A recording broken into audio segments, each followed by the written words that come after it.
मुझे हमेशा से लगता था मैं बहुत आलसी हूँ, मेरे से कुछ भी नहीं हो पाएगा।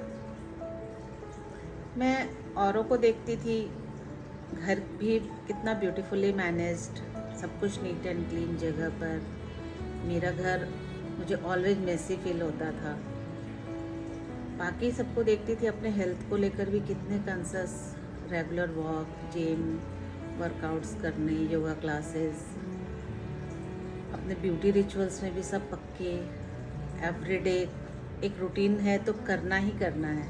मैं ऑल्दो प्रोडक्ट्स खरीदते समय बड़ी एक्टिव होती थी, पर जब करने की बारी आए तो हर दिन आलस, ओके कल से कर लूँगी, कल से कर लूँगी। और ऐसे ही चलते रहा। फिर एक टाइम आया जब मुझे सच में लगने लगा कि मेरे से कुछ नहीं हो पाएगा, मेरा शरीर मेरा साथ नहीं दे रहा है, मुझसे कुछ नहीं हो पाएगा। और इन सब के रिजल्ट्स में ये हुए कि बहुत सारी हेल्थ इश्यूज मेरी शुरू हो गई। थोड़ी एंजाइटी, थोड़ा शुगर स्पाइक, वेट गेन तो होना ही था।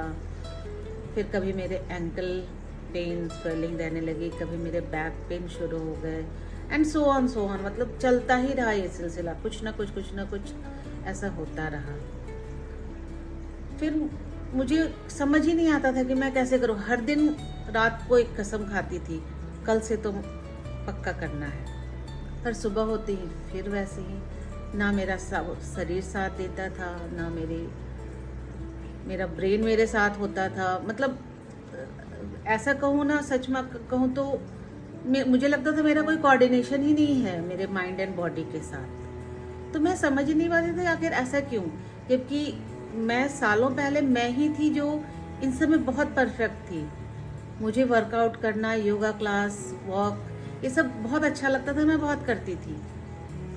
तो फिर मैं सोचने लगी और देखा कि कुछ सालों के वक्त में सब कुछ छूटने की वजह से जब इतनी प्रॉब्लम्स हुई और सडनली एक नए शहर में आना, यहाँ कोई अपना नहीं, फिर बच्चे बाहर हो गए, मुझे एक अकेलेपन में घबराहट सी महसूस होने लगी कि अगर मुझे कुछ हो गया तो कोई एक फ़ोन कॉल भी करने वाला नहीं है जो हस्बैंड को कॉल करके बताए, कोई दरवाज़ा कौन खोलेगा।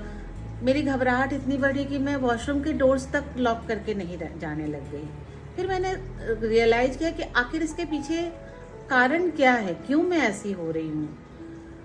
फिर मुझे जब मैंने खुद को बहुत अंदरूनी तरह से झांका तो समझ में आया कि मैं आज भी पूरी खुश नहीं हूँ।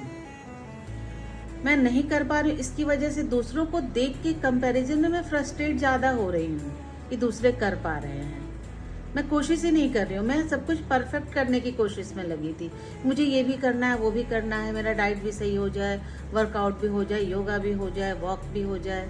इस चक्कर में मैं कुछ नहीं कर रही थी और मेरी बॉडी मेरा साथ नहीं दे रही थी। फिर मैंने खुद को एक दिन अचानक से मुझे क्लिक हुआ कि मैं दूसरों को देखकर मैं वैसी क्यों बनना चाह रही हूँ।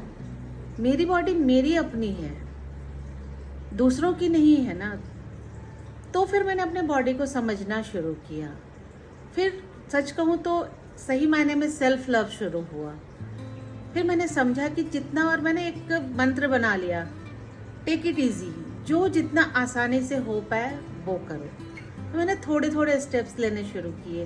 मैंने थोड़ा सा शुरू किया, मैं कर पाती थी, बहुत अच्छी बात है।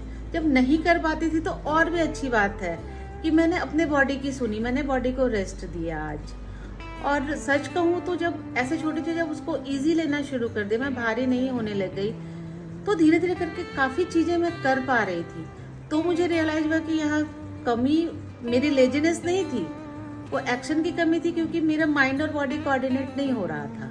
मुझे वो रियलाइजेशन नहीं था, मैं अपने से प्यार ही नहीं कर रही थी, मैंने अपनी बॉडी को एक्सेप्ट ही नहीं किया था।